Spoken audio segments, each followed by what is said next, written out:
And let's get started with your latest article on the consortium news. The title is On a Highway to Hell. And could you elaborate on this article for us? It's so important, in my opinion.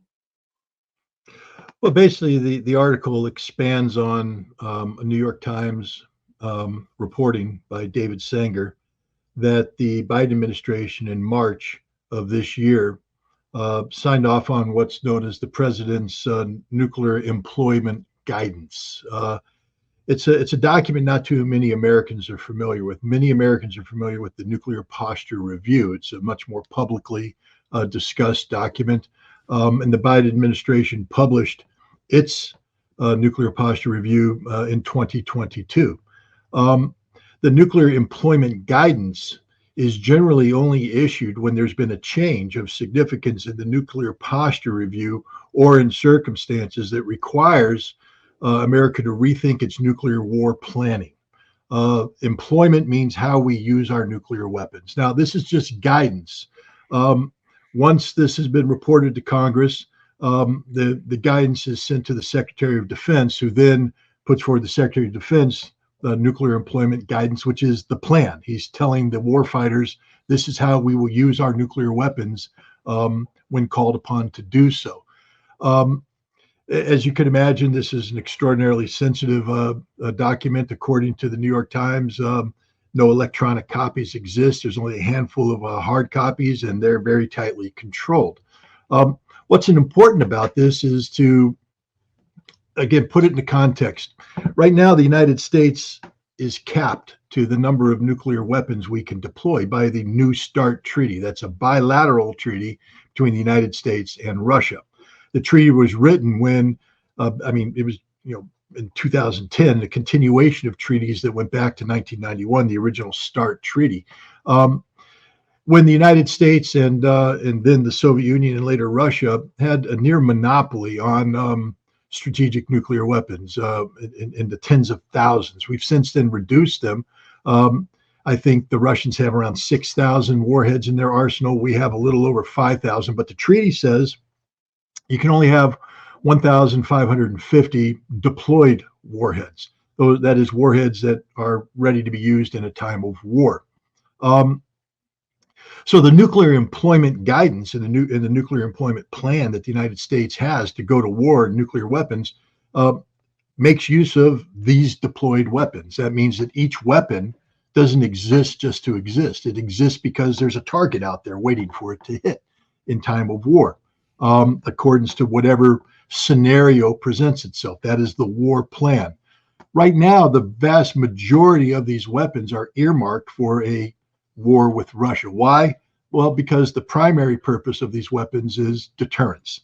And a key aspect of deterrence is that if Russia were to use nuclear weapons against us, we must convince the Russians that our retaliation would be so terrible that the consequences would far outweigh any perceived benefits Russia might get from using nuclear weapons, therefore the deterrence. So it's not just to say, if you nuke us, we'll nuke you, but to actually have the real capability to strike back and bring harm.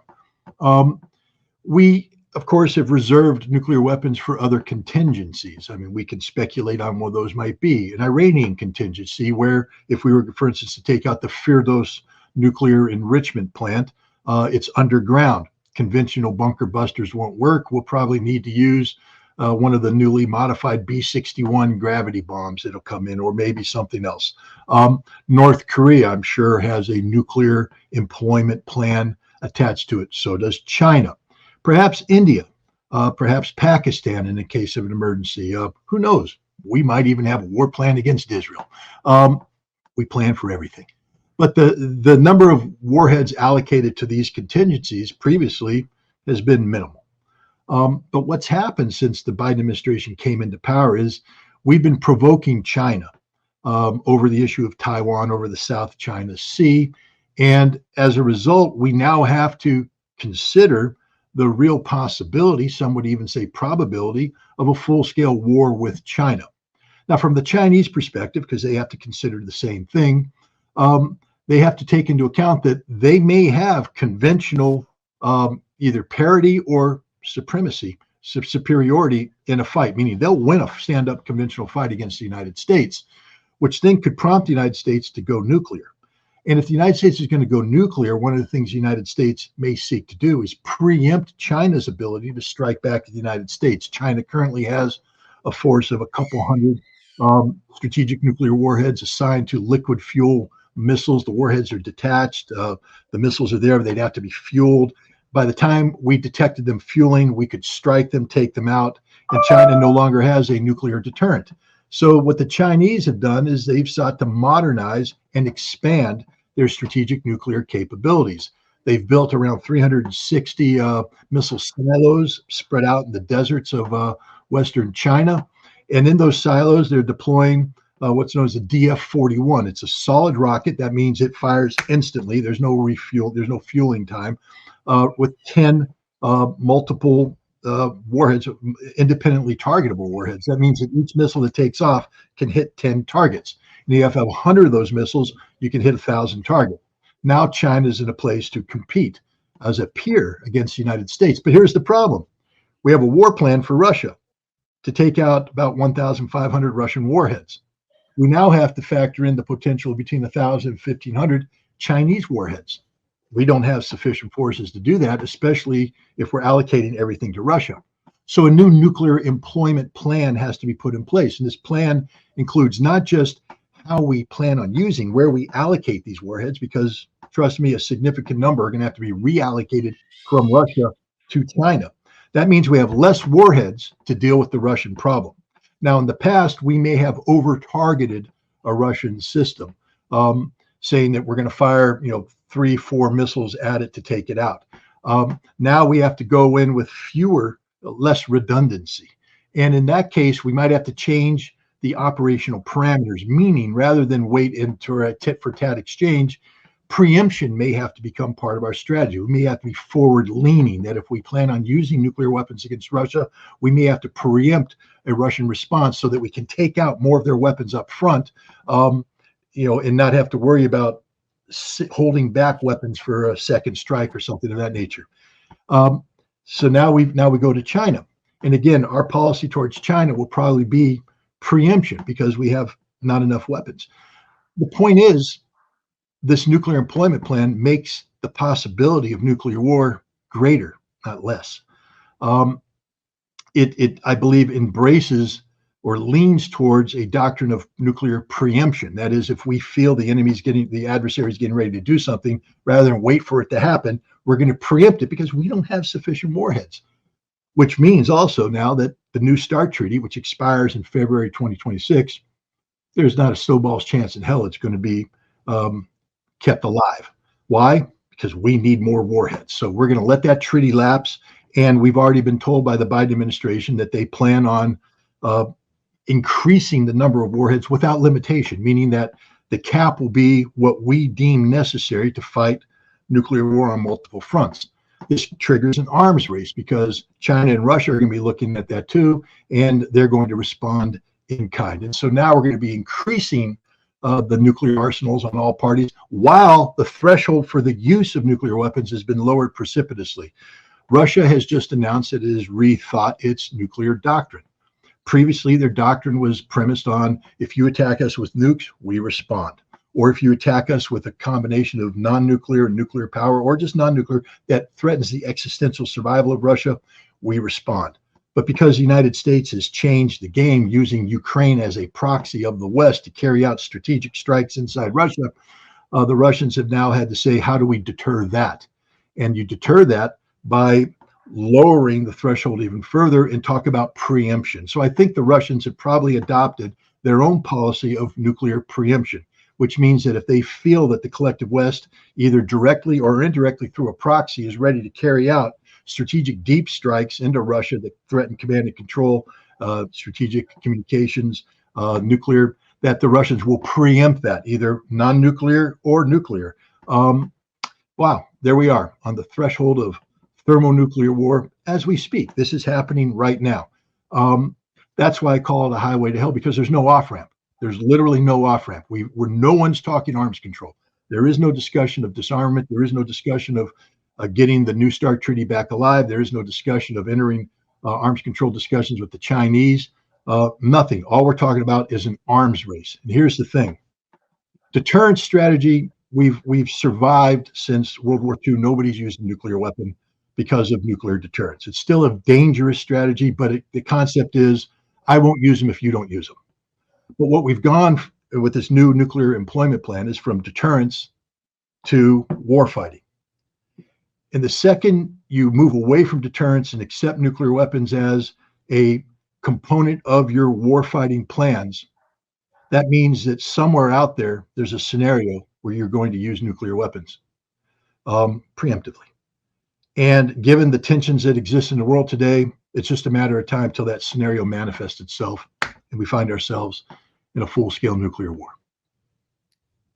Do you consider any role for the European Union right now? Are they talking with the United States, considering these new strategies on the part of the United States, and how dangerous is that for their survival in that region between Russia and the United States, and even with China? I don't think we're having this kind of discussions with the European Union. These are discussions that take place within the framework of NATO. NATO, one could say, is the military arm of the European Union, but it's a standalone defensive alliance, military alliance that has a nuclear component. NATO has its own NATO nuclear deterrence in the form of 100 or so American B-61 gravity bombs that we've deployed around 5 bases throughout Europe, including Turkey. And one of the things that NATO has discussed is taking around 20% of these weapons and putting them on full operational status, so that they're not locked up in a storage igloo, safed off, can't be used. They're out, ready to be loaded onto a plane. The safety's removed and deployed on a moment's notice. Again, lowering the threshold for the use of nuclear weapons. NATO seems to be satisfied with the American response. NATO wants to ensure that if Russia threatens it with nuclear weapons, that the United States is all in. One of NATO's biggest fears is that the United States would seek to have a nuclear conflict limited to Europe only and just sit back and let Europe burn. Europe feels safe if they say the United States is going to burn with us, because then the United States might not act precipitously and other nations might take it seriously and not seek to provoke, other nations being Russia. But Germany has just agreed to allow intermediate range missiles back on its soil. These missiles were eliminated by the INF Treaty. The last ones were pulled out of service and destroyed in 1991. We've had decades now without these destabilizing weapons in play. Now we're going to put them back.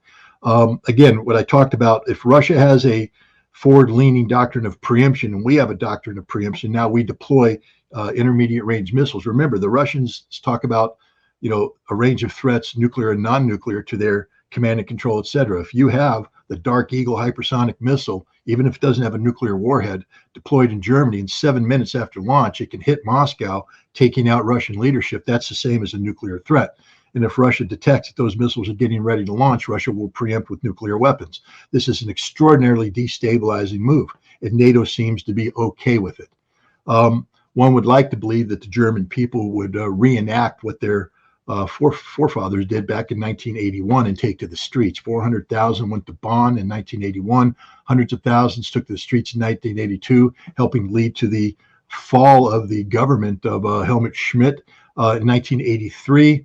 Over 1 million Germans went to the street, putting pressure on the Germans, who then acceded or agreed to the Intermediate Nuclear Forces Treaty. Even though it was a bilateral treaty between the United States and the Soviet Union, there was a component in there where Germany agreed to get rid of its Pershing 1 missiles as part of this treaty, recognizing the inherent destabilizing impact that these weapons had. This was brought about because the German people said, no, we don't want this. So it'd be nice if the German people could replay that history and go to the streets and say, no, we don't want the Dark Eagle on our soil.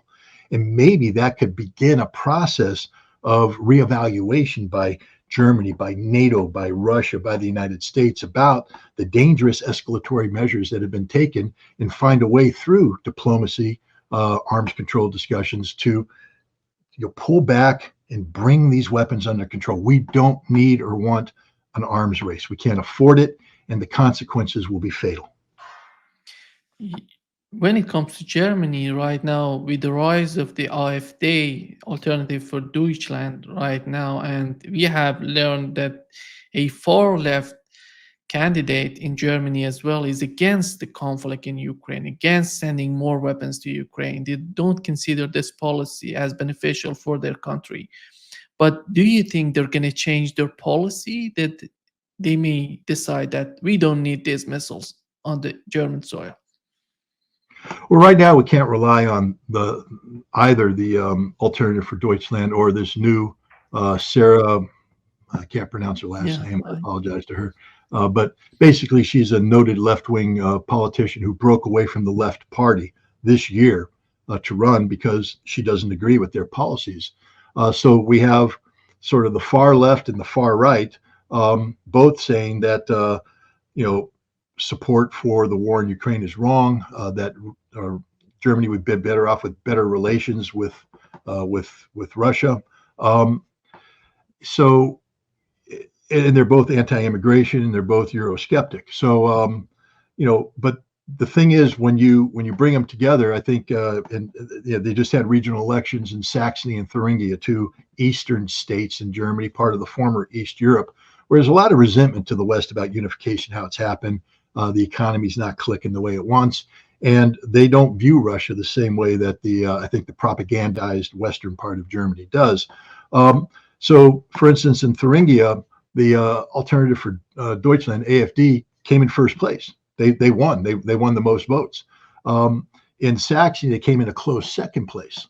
The ruling coalition collapsed. The three parties that are in it, the Greens, the leftists, and the Christian Democrats, I think, they're down. They're sort of out of play. But the problem is there's not that it was the Social Democrats. The Christian Democrats are the lead opposition. They actually won in Saxony and came in second in Thuringia. Now, one would think that, and then the Sarah Wagenknecht party, they came in third in both Saxony and Thuringia, doing quite well. If the problem is that there's probably going to be a coalition formed between the Christian Democrats and the other parties that aren't the Alternative for Deutschland and the Sarah Wagenknecht party, that will be able to come up with a governing majority. So they'll keep these two parties out of power, even though together they're the dominant power. That might work this year, but Germany's collapsing politically right now. There's this great discontent, and national elections are next year, and there I think you're going to see that the Alternative for Deutschland and the Sarah Wagenknecht party cannot be ignored, that they are going to get the kind of votes necessary to empower them to play a role, if not a leading role, at least a participatory role in a ruling coalition. They cannot be ignored. And once that happens, Germany will have no choice but to change. I think, first of all the politicians today that are supporting the policies towards Ukraine, towards Russia, will be voted out. They will not be in power this time next year. Germany will have a new coalition that will have to yield to the will of the people. That will have to reflect the desire of the people. Or Germany economically can't sustain its support for Ukraine, and it can't exist without access to cheap Russian energy. These are two realities that are going to manifest themselves politically inside Germany in the national elections this year or next year. If it goes in that direction, do you think how influential that would be for the European Union? Are they going to be able to influence other countries? First of all, there is no European Union without Germany. Let's just be straight up. And so the European Union will be influenced by that. Germany, a German government that decides not to support Ukraine means the European Union stops supporting Ukraine, because it's a consensus-driven organization. And Germany is not Hungary. It can't be bullied. It can't be pushed out. Also keep in mind that Macron himself is under a tremendous amount of political pressure right now, facing impeachment because he refused to empower the duly elected representatives of the French people, who elected people from different parties. They wanted to come together, presented their coalition government, and Macron said no. So now he's headed towards a constitutional challenge that may cost him his presidency, which means that's the end of Macron. England, even though Great Britain is not part of the European Union, still very influential power on the continent. It's facing tremendous amount of internal difficulties, budgetary, political, etc. Fact is, I don't think there's a country in Europe right now where there isn't some sort of stewing political crisis. The European Union is not healthy. It's fracturing as we speak. And a Germany that said we're going to change direction would be the end of European unity regarding Ukraine and Russia.